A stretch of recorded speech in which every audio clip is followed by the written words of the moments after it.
Welcome back to our third presentation. Please take your seats, ladies.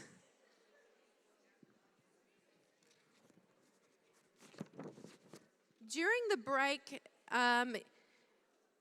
these were given out. What's your personality type? If you haven't received one of those, could you please put your hand up if you don't have one of these? Anyone missed out?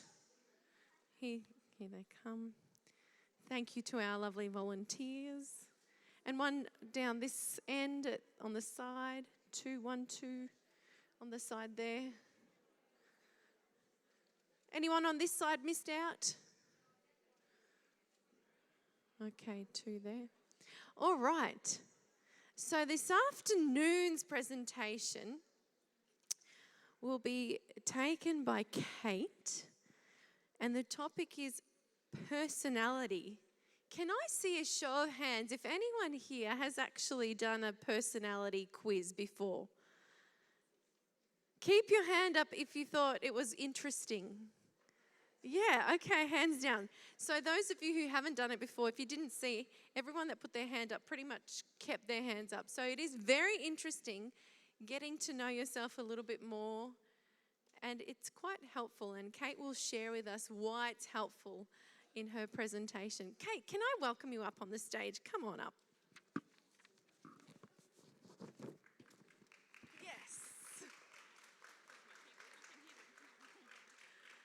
First of all, how are you doing? Good, thank you. Great to have you here. Thank you. It's good to be here. Can I ask you a few personal questions to begin with? Sure. Can you tell us a bit about your family? My family that I have left at home this weekend. See the big smile? I have 6 children aged from 13 down to 3. We're about to start our birthday season. We have 5 birthdays in 6 weeks, so then there'll be 14 down to 4. This is the first time since my eldest was born that I've been away for a weekend, a whole weekend without the children. So can I do that? Is that why? That's why she's got the biggest smile. So yes, I'm happy to be here. Wow, that's 6 kids. How do you do it? Like, how do you juggle that many? Step by step, I think was what we've said before. Step by step, you just do it. Wow. And I guess like any family, they have their moments. We have our moments, but I love it. I always wanted a big family. And so in reality, I'm living my dream. When I was growing up, I wanted to grow up. I wanted to have a big family. I wanted to homeschool. I wanted to live on a farm. And I tick all the boxes. Oh, wonderful. So she's got 6 kids and she teaches all of them. Wow. Okay. What are you passionate about? I'm passionate about helping people understand who they are and where they fit into the world and how to relate with other people. As we went through that last workshop, I was going through the list of questions. How do you find your purpose? The things, what are you passionate about? And it's like speaking on this topic that I'm about to talk on. What would your friends say you're good at? Talking about this topic that we're about to talk on. And so it's like, it was really affirming to be able to get up and do this after doing that going through that last workshop. So this is what I'm passionate about. So why the interest in this area? I have just seen it, it's probably about a decade ago. My mum, actually at her work, I was visiting my parents and my mum at her work did one of these, they did a Myers-Briggs program at her work, and she brought home some books, borrowed it overnight before the next seminar the next day. And I was looking at the books and I went, oh, this is interesting. And then I just really got into it and I started talking to people. But then I found that people were saying, you know what you said to me? That's made so much difference. So much difference. And some people saying, like, just finding this stuff, it's like free marriage counselling. Because it helps understand each other much better. You can see where the other person is coming from. You can know who you are, how you're different, and that's okay. Has it helped you suss out your husband? I frequently go back and read what his profile is. It helps so much with my children as well. Particularly, my eldest child is so vastly different to myself. Her strengths are my weaknesses and vice versa. So having this really has helped me understand who she is and how we can connect. My second daughter is just like me, so we share the same weaknesses. Sometimes that's even harder. Well, in amongst having all those children, how on earth did you find time to prepare? Oh, any mothers, I take my hat off to. You have a full schedule, and we want to thank you so much. Oh, thank you. For being willing to present, and all the best. God Thank bless. you.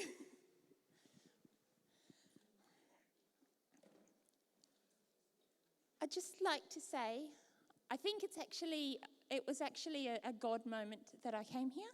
Some of you would know Margaret Ando-Akai, who's now back in Ghana at the moment, and we're missing her terribly.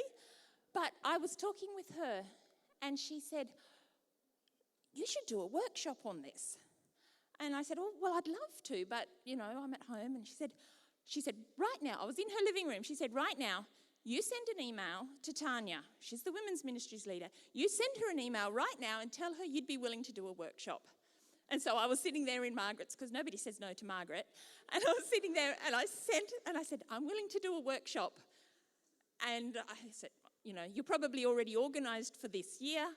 And I was thinking a workshop is 20 people in a side room. But sent off the email, and Tanya wrote back and said, "Well, our theme for this year is Who Am I?" So that would fit in perfectly. And Margaret said, "It's a God moment. It's meant to be." So thank you for the opportunity to be here. It's really, it's a blessing to be up here. It's been a blessing to listen to each of the presentations today. Now, the theme for the weekend is Who Am I? And do we have that? Yes. So what an interesting question. Who am I? So how do you respond if someone approaches you and says, "Who are you?" Sometimes we answer regarding role. Well, I'm a teacher, I'm a doctor, I'm a pastor, I'm an architect. Sometimes we answer that question in terms of relationship. Well, I'm Michael's wife, I'm Eden's mum, I'm Beck's sister. So often, our response to that question is our justification for being in this space.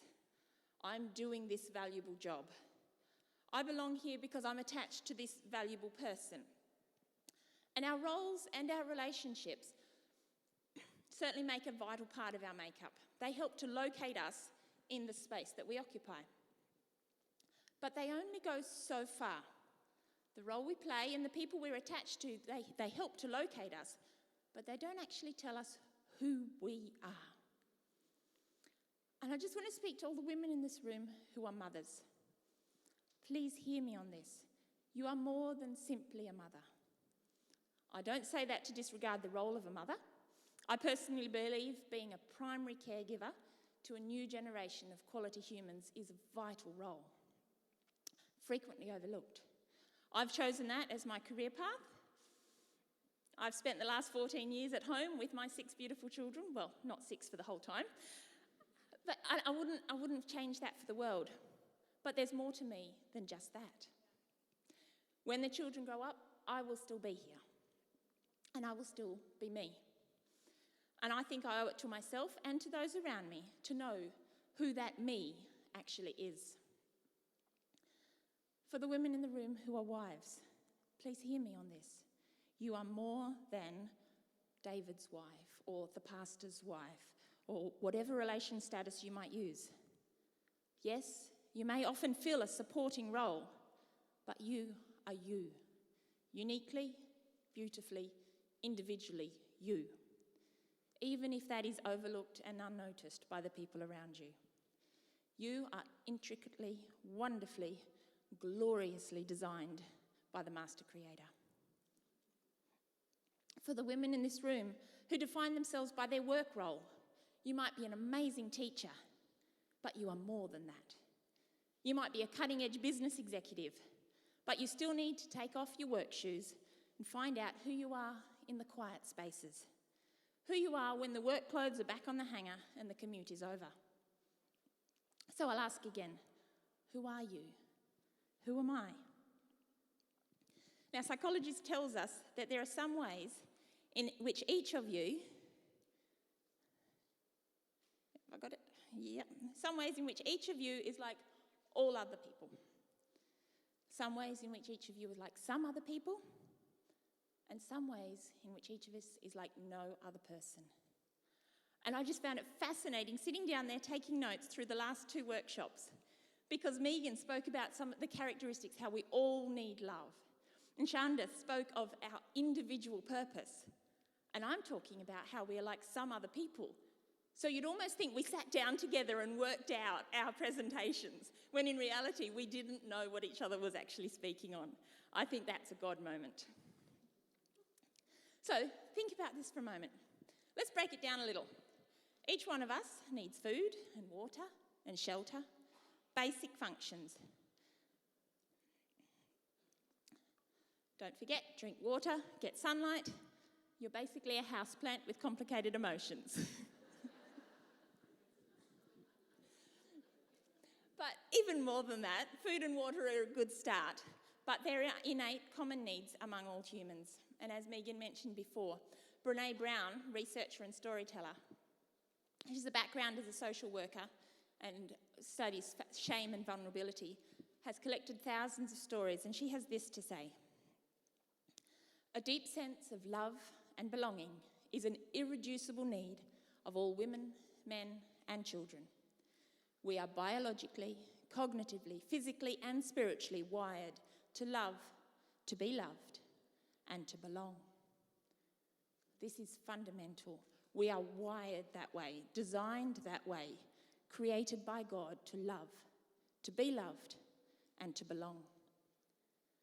But let's explore that a little further. What does it mean to belong? In her research, Brené explores those questions. In her book, Braving the Wilderness, she shares some of the responses when she asked this question of people. Belonging is being accepted for you. Fitting in is being accepted for being like everyone else. If I get to be me, I belong. If I have to be like you, I fit in. I want you to just sit with that thought for a moment. But now I want you to take it another layer deeper. Because true belonging only happens when we present our authentic, imperfect selves to the world.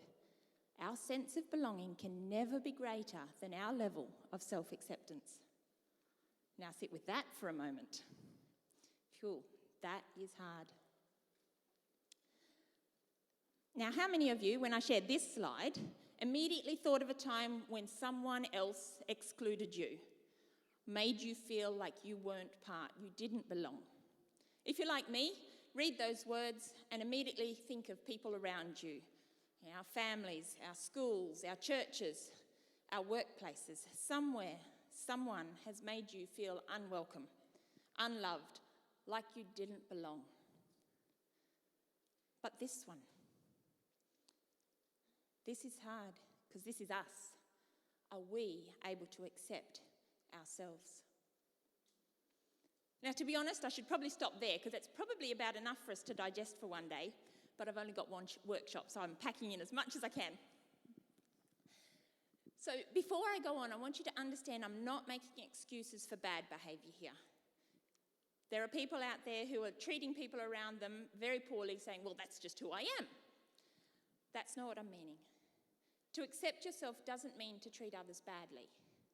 It means to treat yourself well, and then to also treat those you encounter well. Okay, so what does that mean? It's an interesting dynamic. How do we treat others well? Well, first thing that springs to mind is the golden rule. Say it with me. Do unto others as you would have others do unto you. Yes, I didn't even need to put it up on the screen. It seems so obvious, doesn't it? How can you possibly go wrong with that one?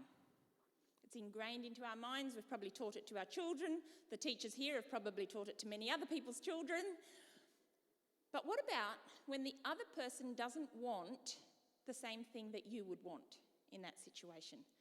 What do you do then? We experience this all the time in our relationships. John Gottman, who studies the science of human relationships, states that every fight a couple has contains 2 conversations that they should have had when they expressed their own needs. He said if they have a fight, they didn't have those important conversations. The simple fact is people have different wants and different needs. And I'm sure you've noticed this already. Some of you, when you're sick or sad or tired, might just want your significant other to sit with you and hold you close.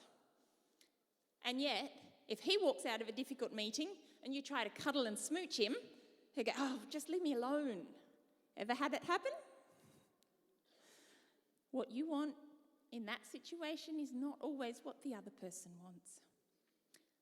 Some of you in this room will feel valued if you go to a friend's house and they have tidied up especially to show you that they care about you and your friendship. Some of you in this room will feel valued if you go to a friend's house and they don't bother to tidy up because that means you're a close friend and they don't need to impress you. It's been known for a long time that there are differences between people. The New Testament speaks of different gifts given to us by God. Romans 12, 6 to 8. And more recently, Ellen White, one of the founders of our church, had some interesting things to say. Children have varied temperaments, and parents cannot always give the same manner of discipline to each child. And also, take time to get acquainted with your children. Study their dispositions and temperaments, that you may know how to deal with them. Now, in these cases, she's talking with parents, but she's not just speaking about children. In a different place, she says, "My workers are different in temperament.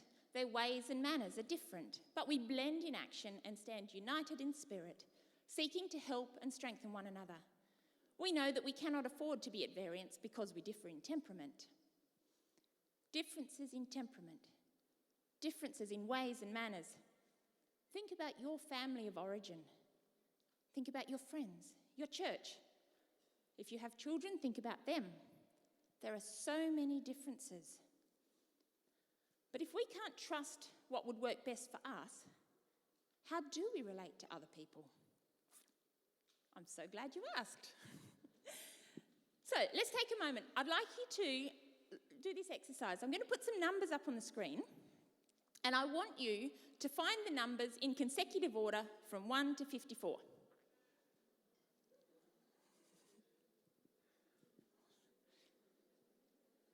It's not easy, is it? They're all different. Different colours, different shapes, different sizes.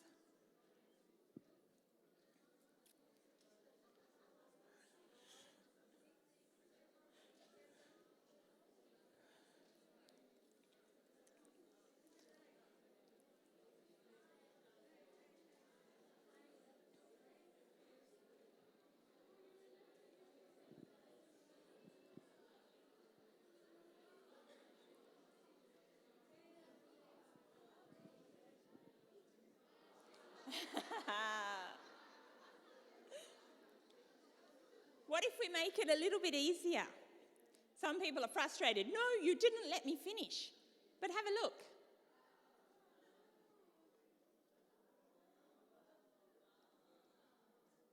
If you look at it again, and you have a framework to help you find where the numbers are. Each number is still unique, still different.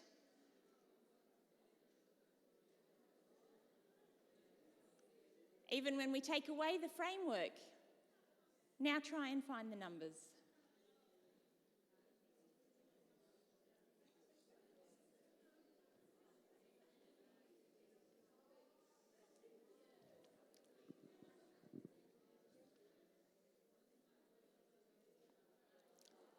Now I'm going to really annoy all of the J's in the room who really wanted to get this job finished, and you'll understand what a J means in a minute. There's some people who go, just wanted to get that job complete, and I've stopped you. But what does it mean for us today?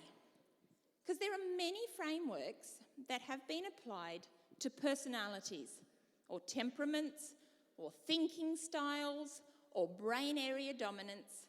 It really depends on what you'd like to call them, because they all link in together. Now, I'd just like to point out, not all frameworks are equal. Some are well researched, and others are, to quote my grandmother, total bunkum. Now, some frameworks have different numbers of categories, but there are many who fall into 4 groups. All of the ones I've listed on the screen are divided into 4 groups. Some of you might be familiar with the choleric, sanguine, melancholy, phlegmatic. Some of you may have heard the leadership styles of owl, peacock, eagle and dove. The 4 is a very common framework for personality groupings. And I won't go into it today except to briefly allude to the fact that the brain is also divided into 4 quadrants, and brain function and personality are intrinsically linked. Your personality is determined by which areas of your brain are dominant. I could go off on another tangent here, but I shall remain steadfastly fixed to my course. Now, I've explored a number of these frameworks, and quite a few of them have good value. There are a lot of different ones that are very helpful. Today, I'm going to focus mainly on the Myers-Briggs Type Indicator, or MBTI as it's often called. It also divides into 4 quadrants, but it goes even further and ends up with 16 different types. On your handout, you will see an overview of some of those, which hopefully will make more sense as you go through. So I'm going to briefly outline the framework and how it can help us to both understand who we are and how to relate to others. It's only a very short time frame and therefore only a very brief overview. If you wanted a full analysis, you'd need to do the proper Myers-Briggs Type Indicator. But today, hopefully, this will give you a few general characteristics. Now, being a women's retreat, we need to talk about some women. Catherine Briggs. Catherine Cook Briggs was born in 1875. She was educated at home by her parents, who were college professors. Even as a child, she had a fascination with observing the differences between people.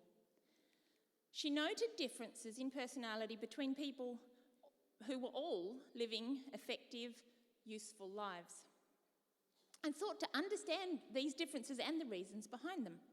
For many years, she worked to create her own formulations, and then she discovered and adopted the frameworks expressed by C.G. Jung in his book, Psychological Types. And she spent the rest of her life studying these types and applying this knowledge to the world. Now, Catherine's daughter, Isabel, refined her mother's work to develop the Myers-Briggs Type Indicator. It's a questionnaire to help people identify their own type, as a way of helping people make better choices and increase constructive behaviour. They wanted to help them grow both individually and in harmony with others who were different to themselves. In 1980, Isabel published a book called Gifts Differing. Does the title look familiar? It came from the same place, that verse in Romans. So before we go into what the type indicator talks about, I want to clarify some of the things that it is not. It is not a measure of your maturity, your ability, or your skill set. It's not a value. Neither one is better nor worse than another. They are simply different. It's not a goal. You don't go through and select who you would like to be. Skills are developed, but your preferences are innate. Just as a brief example, my husband his type is often labelled the most introverted introvert. And yet, when we were at Avondale studying, he was the leader of a club called Cosmos, and they were doing a fundraiser. And when Michael is doing something, he puts everything into it. So much so he was appearing up in front of worships, and he was putting out advertising, and he was doing promotions, so much so that the psychology professor labelled him as the biggest extrovert on campus. He was extroverting to achieve a goal, but that doesn't make him an extrovert. He is capable of doing that skill, but that doesn't change who he naturally is. So, some people are sort of sitting back going, I'm not sure how this relates. They're probably sitting with their arms folded. So I don't know who are the skeptics. I want everyone to fold their arms right now. Everyone fold your arms. Okay, now I want you to unfold them and fold them the other direction.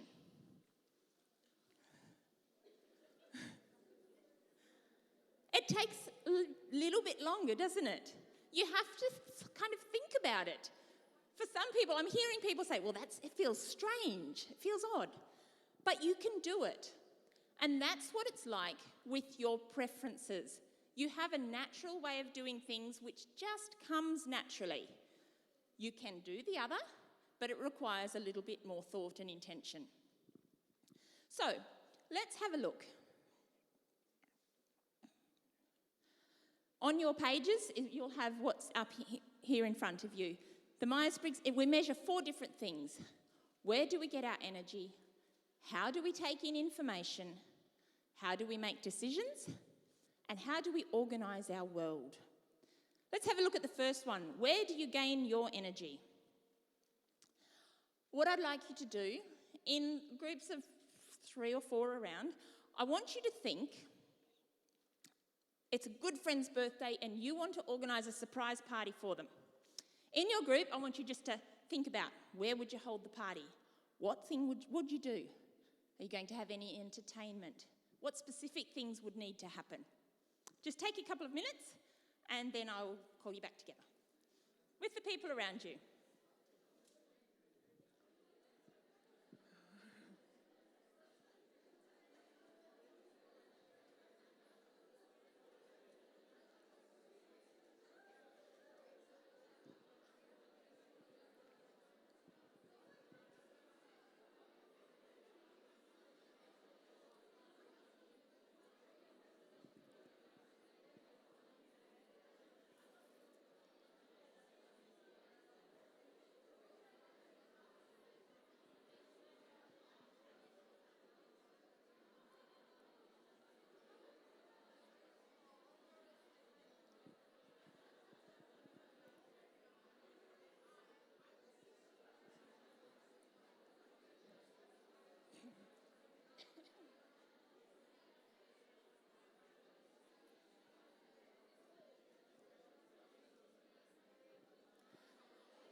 Okay, I can see people are very excited about this party, and that's awesome.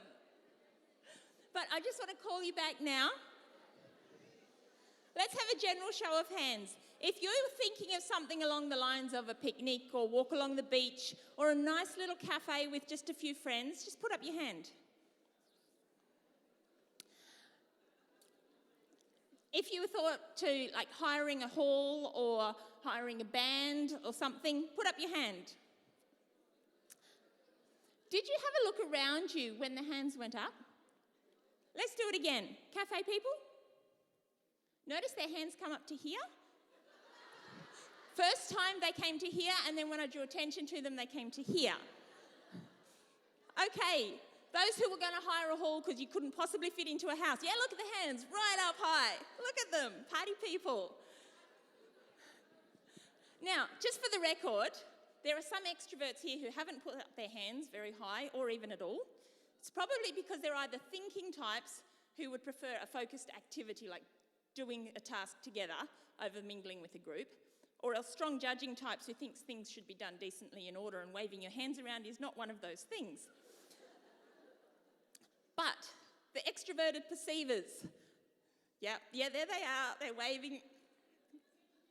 Now, it's also worth noticing that a lot of people, pardon?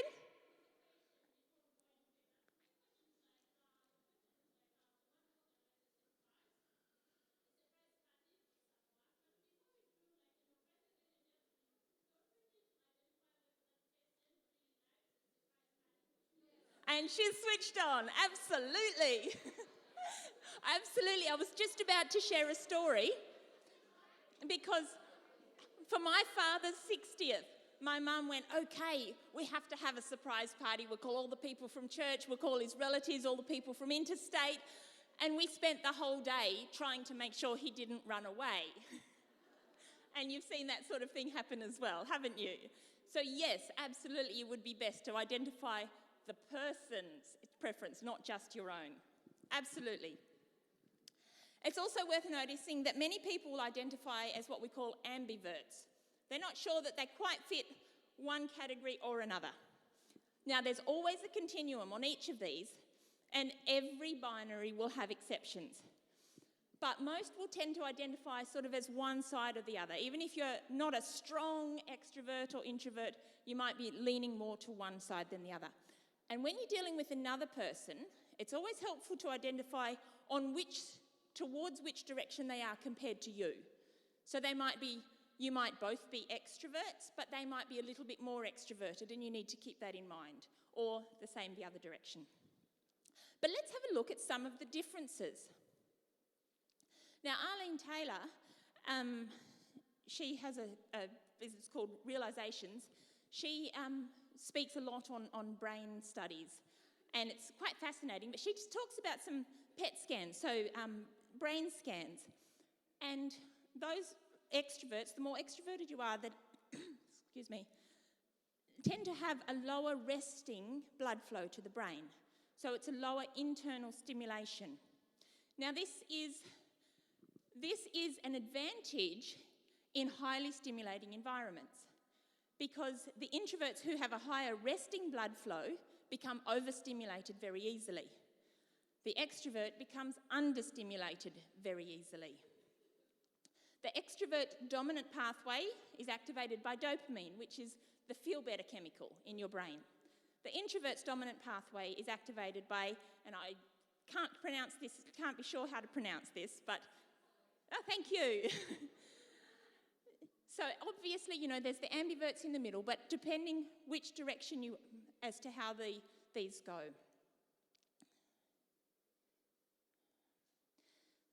For an extrovert, energy is drained by being in an understimulating environment. And you might find this for myself, working with my children, my extroverts, if we are sitting quietly at home for too long, they become exhausted. They don't cope. They can become bored. They become restless. In a classroom, they might become delinquent.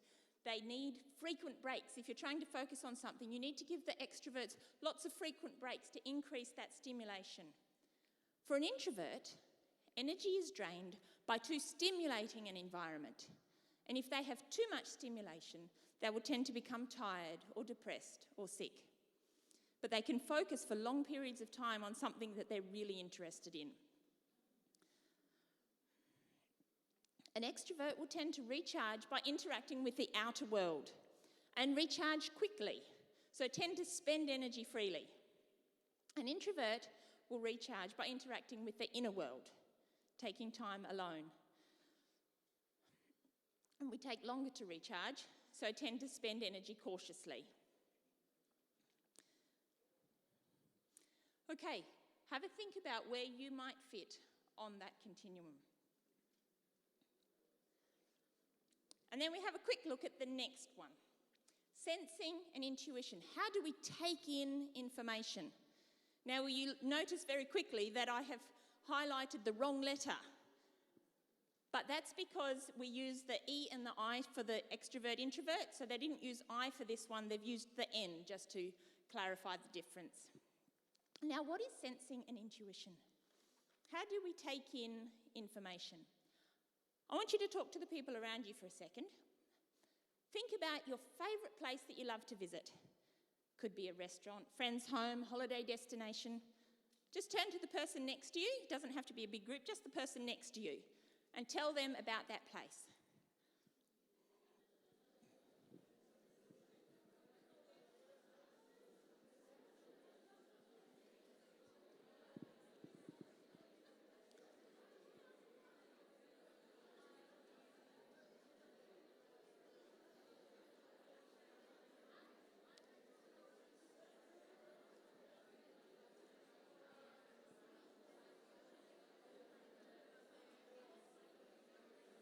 Okay, make sure the other person gets a turn to talk.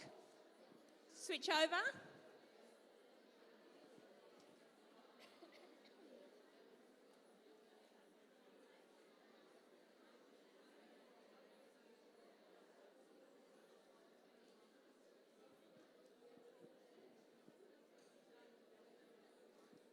Okay, and I'm going to call you back. I know you're in your happy places now, but I'm going to call you back for a second. And I want you to think about how you presented that information and think about what was important to the other person. You'll tend to find that the senses will describe things in terms of your 5 senses. They might say something like, when I was a child, I had a swing under a beautiful tree, beautiful green leaves in summertime, and I could look off and see the hills in the distance. You might find that they will be very literal, very descriptive of sensory information. Now, an intuitive might say something like, I loved to go to my grandmother's house. It was like something out of a fairy tale. They will use metaphors and those sorts of things to describe, not being as literal. Senses will prioritise the information from their senses. Intuitives will prioritise ideas, abstract thoughts. Now, I didn't mention earlier, approximately a quarter to a third of the population are introverts. So most people will be, did I say introverts? Most people will be extroverts, and about a quarter to a third will be introverts.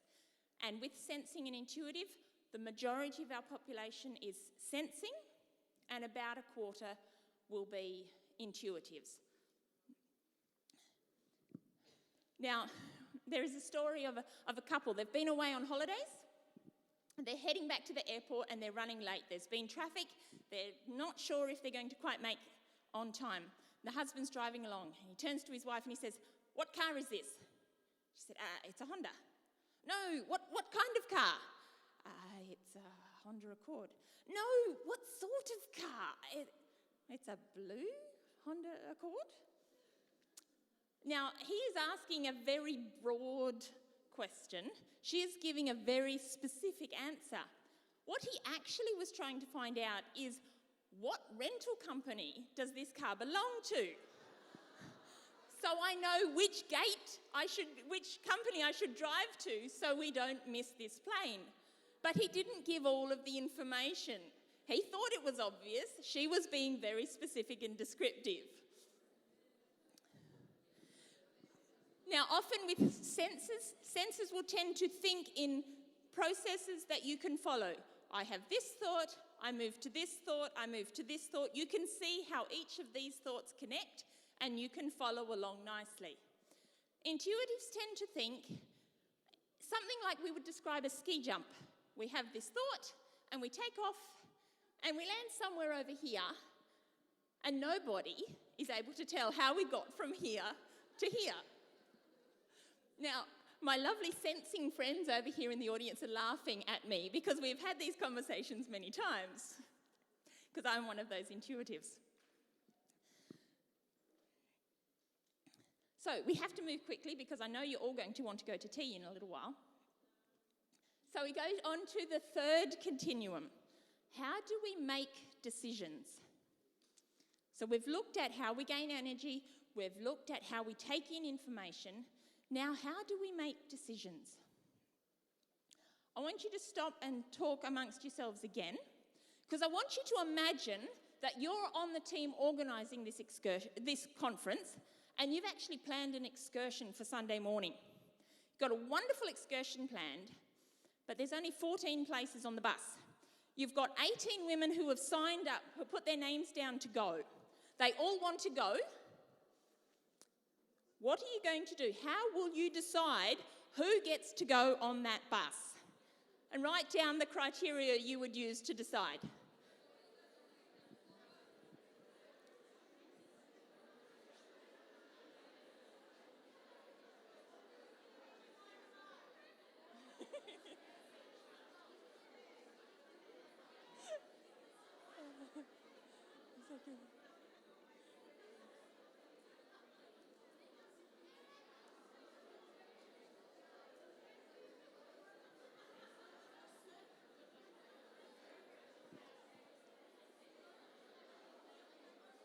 Okay, and I'm going to call you back again. I'm going to call you back. I could hear people. I could hear some people calling out, I'd take my car.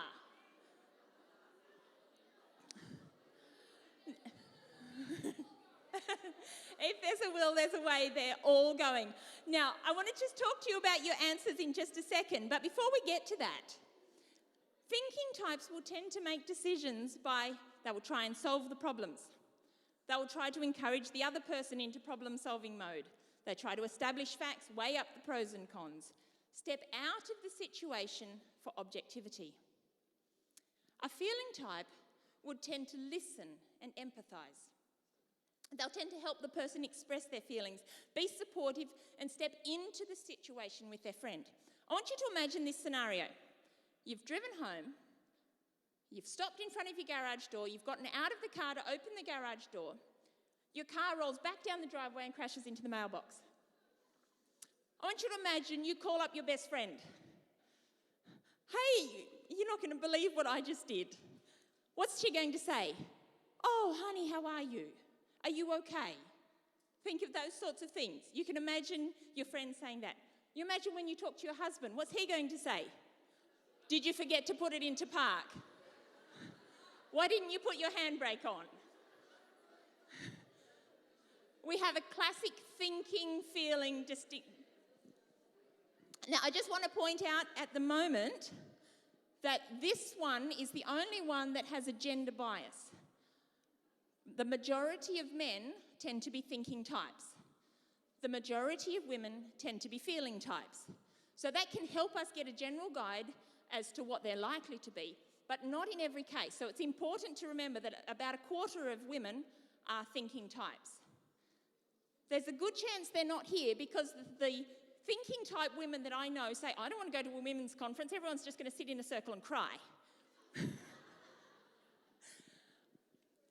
Direct quote.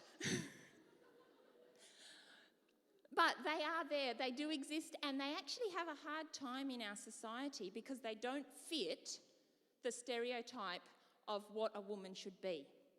Because they tend to be logical. They're not so based on connection, they're based on logic and task orientation. So we need to remember them. Even if they are not here today, we need to remember them as well.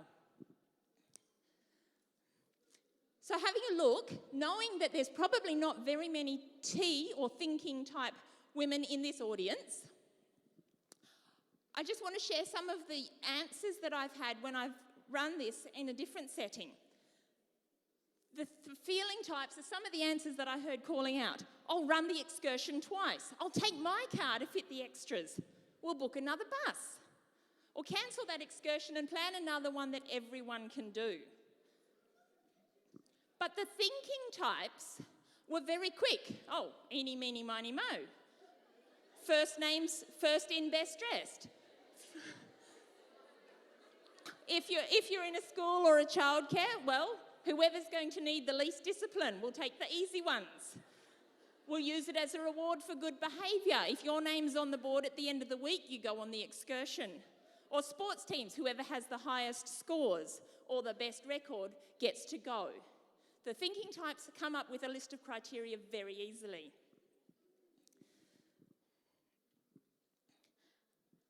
And you can see these types with small children coming out very quickly.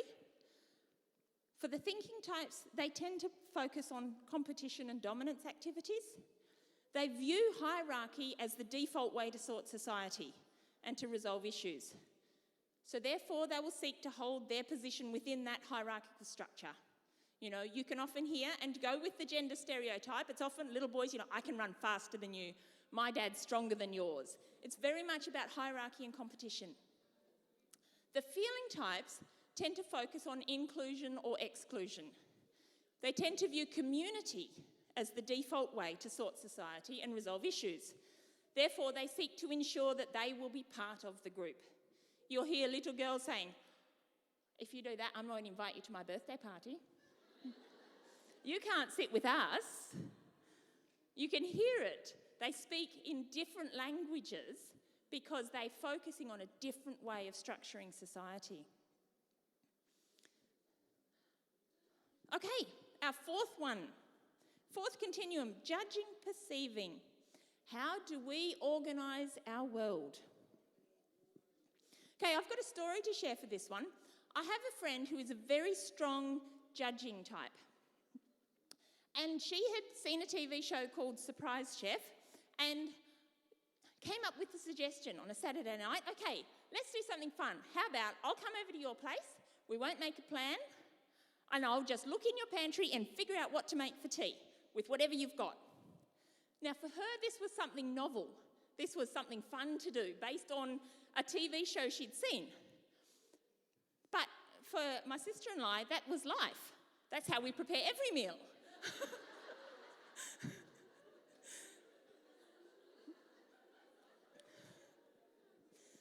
Or another story.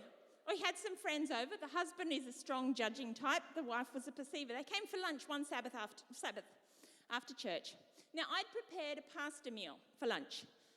Nut meat, mushrooms, onions, passata, spices, eaten with pasta spirals. Now, during the afternoon, the two guys, so my husband and the other husband, got to talking about how much they loved spaghetti bolognese and how long it had been since they had eaten it. Now, my friend and I were confused because we'd just eaten pretty much that meal, except that it had spiral pasta instead of spaghetti. But for the two gentlemen, it was not at all the same thing. And that evening, we didn't complain, but they set about preparing the meal they had been dreaming of. You know, nut meat, mushrooms, onions, passata, spices, etc., eaten with spaghetti, while leaving the lunch leftovers sitting in the fridge.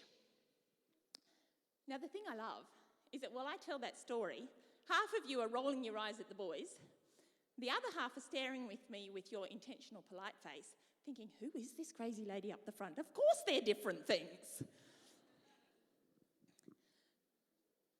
So let's have a look at judging and perceiving. The judging types are good at making things happen. Their best work is done when prepared in advance. And they can relax once a plan is in place. They'll feel unsettled until they have a plan. The perceiving types are good at making do. Put them in a situation, they'll make the best of whatever circumstance it is. Their best work is done when responding to a situation at hand, and they can relax whenever they have options available. Now, a judging type, the weakness is they can tend to make a decision too quickly without taking in all the information.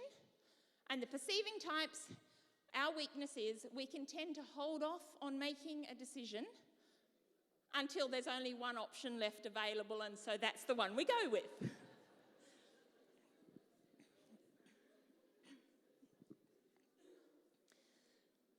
So the judger, let's get it settled. And the perceiver, no, let's keep it open. I have another picture which I didn't put in here. And there's the wife is there going, I've made a schedule for every day of our vacation. And the husband's going, there's a plan for every day of our vacation?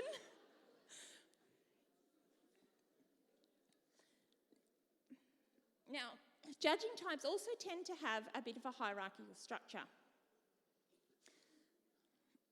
Excuse me. A judger will tend to be able to prioritise things more easily than a perceiver. The judging brain's natural framework, because they need to make decisions quickly, they need to take in information, quickly prioritise what's important. And they will do this in every aspect of life. So when it comes to types of music or dress sense or food flavours, one will be defined as better or worse than another. Perceiving types will more naturally take information without necessarily prioritising that information. So apple pie ice cream is just as valid as double chocolate or basil and strawberry. So the things are different, but of the same value. Now, this has been an incredibly brief overview of the types. My goal is just to introduce you and give you a basic understanding of them. And your handout has got a list of, it's got some websites on there that you can do a free online questionnaire if you're interested in finding more about what your particular type might be and how to relate to other people. There's some really good information out there. And it's also got an email address if you want to make contact to ask any questions about that. But some of you are still wondering how to relate this to your life. Once you have that framework, like with the numbers at the beginning, once you have that framework, you can use it to help ensure that you and those you connect to have your needs and preferences met. I have found when talking with people about type, we tend to go in this sort of flow chart. Step 1, I'm different from other people. Step 2, that's okay. Most people that I've talked to individually about this have felt that they were different all their lives and they weren't quite sure what to do about it or whether that was okay. And they go, oh, there's a reason that I'm different. And it's okay to be me. And then they can, once they've looked at that, then they can look at other people and go, oh, and there's a reason that they are different from me. And that is okay. It's okay for them to be who they are. So a quick cheat sheet. If you know an extrovert, they will need frequent time with people. They will need a stimulating environment. If you know an introvert, they will need frequent time alone. They will need quiet. And if that is your significant other and that you find that they just want time alone away from you, they're probably not rejecting you. They're probably just trying to recharge.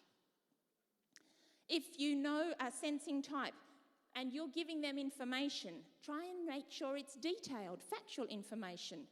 Try and use a structured presentation.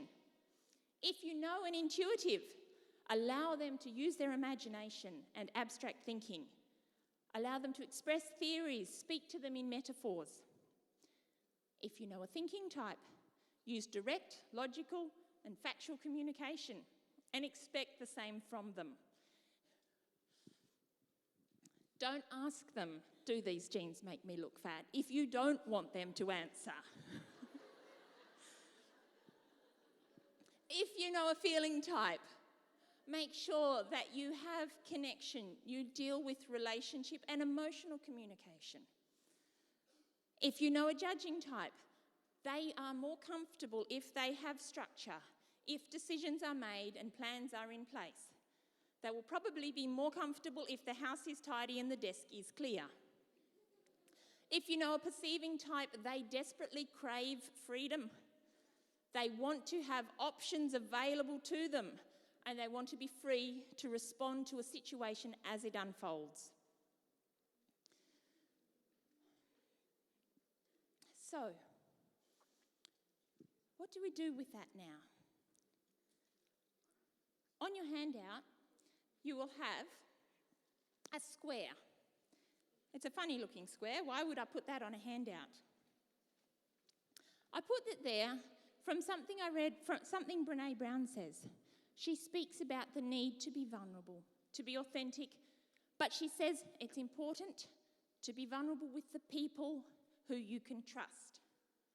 So on that square, it's just small because it forces you to edit. I want you, whether now or when you go back to your room or when you go home after the weekend, to write in that square the names of the people that you are going to try to open up to be vulnerable with, to share a little bit about who you are deep down at your core. It might be something you've learnt talking about the personality types. It might be something you have learnt in one of the other workshops or presentations. It might be something that you might have lived with that person for 20 years and you've never told them. Think about something, some way you can share who you authentically are. Because true belonging only happens when we present our authentic, imperfect selves to the world. Because our sense of belonging can never be greater than our level of self-acceptance. Let's pray. Father God, I pray that each head bowed here will recognise your creative work in their lives, in their brains, in their personalities. Be with each one as they learn to accept themselves, as they work to accept others, as we work together to form the kingdom you intended. For by this shall all know that we are your disciples if we have love one for another. Amen. And I'll just leave you with this.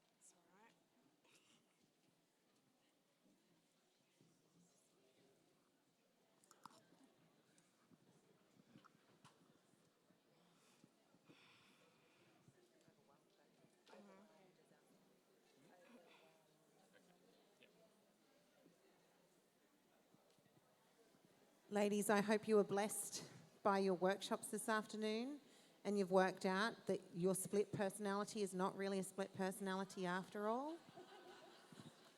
Yeah. I just told Maddie after 20 years of living together, I am your mother. She was shocked. So you told us to share stuff after 20 years, we've just shared. So just a little humour, it's good. We're going to do overwhelmed again for you. Would you stand with us, stretch a little bit, reach for the sky if you have to stretch out. I don't mind at all. Stretch those backs. That's it. Reach out. Love it. Here we go.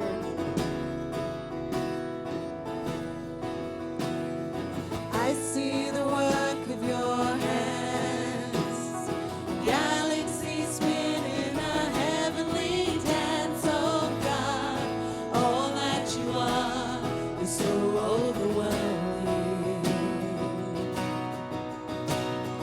I hear the sound of your voice, all at once it's a gentle and thundering noise. Oh God, all that you are is so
do one gentle thing with them before you pray with them. Okay, guys, you know how I said I get my class to stretch? We do all sorts of stretches, but I always finish with this. Are you ready for it? If you've got glasses, take them off. Just tuck them into the front of your shirt or on your chair. Do not sit on them later. Okay? All right. So, my kids wait for the whole 5-minute routine and they know this is coming. And they're like, this is our favourite. So you start with your fingers up on your forehead and you're doing little tiny raindrops. And you work down around your eyes, down your cheek, around both hands. I've only got one hand, sorry. Both hands. You've got to use both hands. I'm looking at you only doing one hand. I'm going, why are they only doing one hand? I've realised it's because I've only got one hand here. Both hands together, ladies, at your forehead. Start again. Forehead. Do the little fingers all the way down. It's like raindrops coming down your face. Both sides. Round to your chin, up to your top lip. Go back up to your nose. Tap that nose, both sides. There's all sorts of amazing nerves in there. They just love this. Back up onto your forehead. Round under your eyes and up onto your forehead again. And do that all over again. From your forehead down your cheeks, to your chin, to your top of your lip, back up to your nose, back up to your forehead. How does that feel? How good is that? There's all these little neurons and nerves in there. And when I do that with my classes, if I've got them doing this major test, I stop them halfway through. We do this whole exercise routine, finish with that, and they sit down and they go, and it's just a nice way to finish. So, nice way to finish the Sabbath, huh? Chandra. What an amazing refresher for us. And what an amazing way for us to begin the start of our new week. I don't know about you, but I'm always grateful for the blessing of the Sabbath. No matter how busy our weeks may be and how tedious they may be, the fact that we can just come apart for a little while and rest in the presence of God. We are grateful for the Sabbath, and now it is the close of a Sabbath. And so we thank God that He knew before the foundations of this earth that we were going to need a little time of rest. Amen. Will you bow your heads with me? God, it has been an amazing day. We thank you for everything that you have been teaching us. We thank you for all the various interactions we've had with the ladies. And we thank you, God, for this reminder this afternoon that indeed we are fearfully and wonderfully made. We thank you for making us with unique personalities and with unique thoughts and with unique purposes. We are just so grateful that none of us are the same. We thank you that you are a God who loves diversity. And so we thank you for creating us, God. And now, as the sun is setting and as a new week is beginning, may we take everything that we are learning and have been learning. May we take that into our hearts and cherish it, Lord. Go with us throughout this next week. Keep us safely, Lord God. I pray that you will bless our activities for the rest of the night and for the rest of this weekend. We thank you for pouring out your unconditional love upon us. We say thank you, God. In your name we pray. Amen. You may be seated for just a moment. I believe there's a few announcements for you.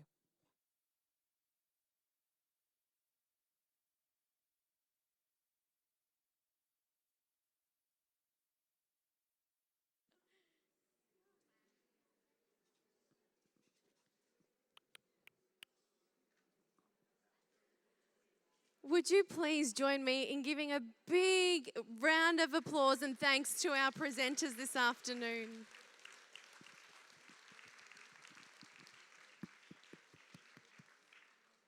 We really appreciate the time and effort it goes into preparing such a presentation. So we'd like to thank you, Kate and Megan and Shanda. We really appreciate it. This evening, we are set to have an absolute ball. Kicking off this evening at 10 to 6. So in 5 minutes' time, there will be a prayer opportunity in the prayer room there up until 6:30. So please do come and join us there. Then at 6:30, we'll be having dinner over in the dining room. And then we will be back here at 7:30 for the Pajama Rama. Now, the other thing you may like to do in amongst all that is from 6 o'clock onwards throughout the evening, the ABC will be open. Okay, so schedule your evening around your shopping time, okay? But when we do come back after dinner, we will be here in our comfy pajamas to have a grand old time together. And if you have remembered to bring your decorated shower cap, please wear that too. And we're going to have a great social evening together. So from here,